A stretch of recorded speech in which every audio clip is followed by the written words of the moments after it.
साई नमो नमः। श्री साई नमो नमः। दोस्तों, आज हम साईं बाबा व्रत कथा आपको सुनाने जा रहे हैं। चलिए कहानी शुरू करते हैं।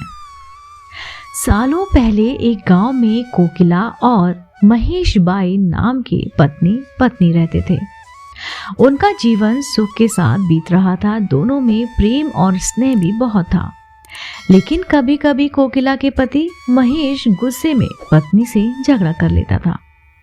कुछ समय बाद जब उसका गुस्सा शांत होता था तो उसे अपने किए पर शर्मिंदगी भी होती थी। कोकिला को पता था कि उसके पति को अपने व्यवसाय में फायदा नहीं हो रहा है, जिसकी वजह से उसका स्वभाव चिड़चिड़ा हो गया है। इसी वजह से कोकिला पलटकर कोई जवाब नहीं देती थी। काम सही से ना चलने के कारण महेश का ज्यादातर समय घर में ही बीत रहा था।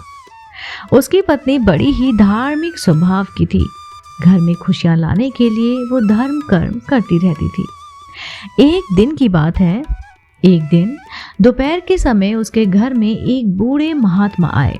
उनके चेहरे के तेज को देखकर दोनों का सिर श्रद्धा से झुक गया। महात्मा ने उनसे कुछ दान करने के लिए कहा। कोकिला ने महात्मा को भिक्षा में दाल और चावल दिए और प्रणाम करके उनके सामने बैठ गई। उसी समय कोकिला की आंखों से आंसू बहने लगे। कोकिला के आंसू देखकर महात्मा ने इनका कारण पूछा।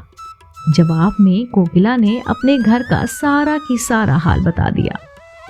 उनकी बातों को सुनकर महात्मा ने कोकिला को उपाय के रूप में साईं बाबा का व्रत करने का कहा। साथ ही इसकी विधि बताते हुए बोले कि लगातार 9 गुरुवार तक एक समय खाना खाकर पूरी विधि विधान से साईं बाबा की पूजा करने से उसके सारे के सारे दुख दूर हो जाएंगे। कोकिला ने महात्मा के अनुसार बताई गई विधि विधान से प्रत्येक गुरुवार को साईं बाबा का व्रत किया। फिर आखिरी यानी कि 9वें गुरुवार को उसने गरीबों को भोजन कराना और साईं पुस्तकें बांटनी शुरू की। किसी तरह से खाना और किताबों का इंतजाम करने में कोकिला ने ये सब कार्य भी पूरा कर लिया।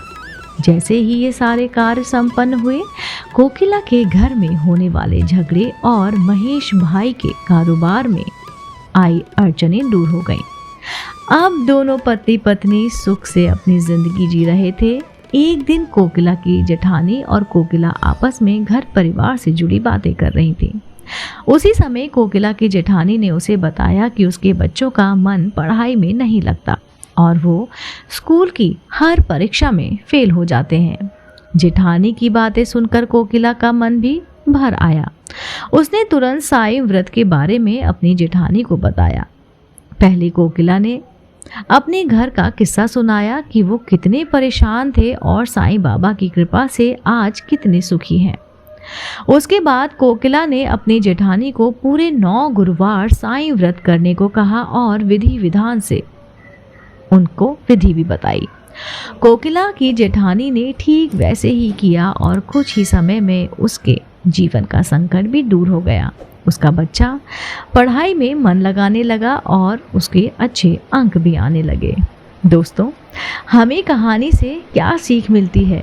मुसीबत के समय घबराने की जगह आराध्य पर सच्ची श्रद्धा करते रहें और उन पर विश्वास रखें। परेशानी दूर करने की कोशिश में लगे रहना चाहिए। दोस्तों, अगर आपको मेरे द्वारा सुनाई गई कहानी साईं भगवान की कथा पसंद आई होगी तो आप मेरे चैनल को तुरंत से सब्सक्राइब कर लीजिए, क्योंकि ऐसी ही कहानी हम अपने चैनल द्वारा आप तक साझा करते रहते हैं।